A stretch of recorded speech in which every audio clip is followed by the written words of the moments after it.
Quand on parle de Tintin, on a forcément des images de voyage dans la tête. Avec lui, on a tous rêvé de partir en Amérique, en Amazonie et même sur la Lune. Tintin, c'est le héros qui m'a transmis le goût de l'aventure et qui m'a donné envie de partir avec mon sac à dos aux quatre coins du monde.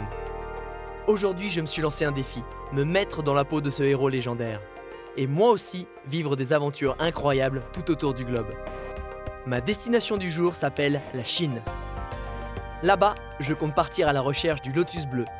Mon objectif sera de réaliser une photo qui ressemble le plus possible à la couverture du 5e album des aventures de Tintin. Pour réaliser ma photo, il me faudra trouver un redoutable dragon ancestral, une poterie géante ainsi qu'un lampion chinois artisanal, et enfin, le costume bleu traditionnel que porte notre héros.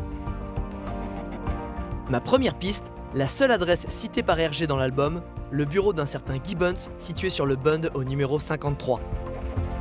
Cap sur le Shanghai des années 30 à la recherche du lotus bleu.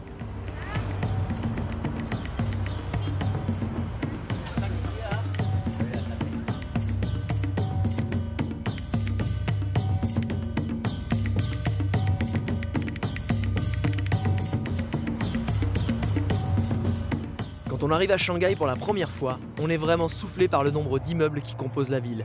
C'est une véritable forêt de tours qui s'étend quasiment à l'infini. C'est juste impressionnant, incroyable, c'est démesuré. Afin de me rapprocher au plus près de Tintin dans mon enquête, je me suis interdit d'utiliser un quelconque GPS ou Internet. C'est donc sans la moindre technologie que je vais devoir débusquer les traces de la vieille ville dans cette Chine du 21e siècle. Alors autant chercher une aiguille dans une botte de foin. Wow, ça c'est de la vue. Oh. Incroyable la densité de bâtiments, de péniches qui arrêtent pas de passer, on dirait une autoroute. Par contre, je vois pas de vieux bâtiments, il y a que des immeubles immenses. Quoique là, attends, si là. Ça, il y a peut-être que 10 étages, ça rappelle un peu le vieux New York. Ouais, j'ai testé ce quartier-là.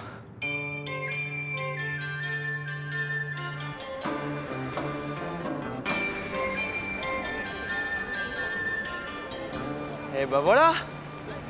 Là, ça fait déjà plus ancien comme bâtiment. Ça doit pas être très loin le vieux centre. Ouais, c'est pas mal.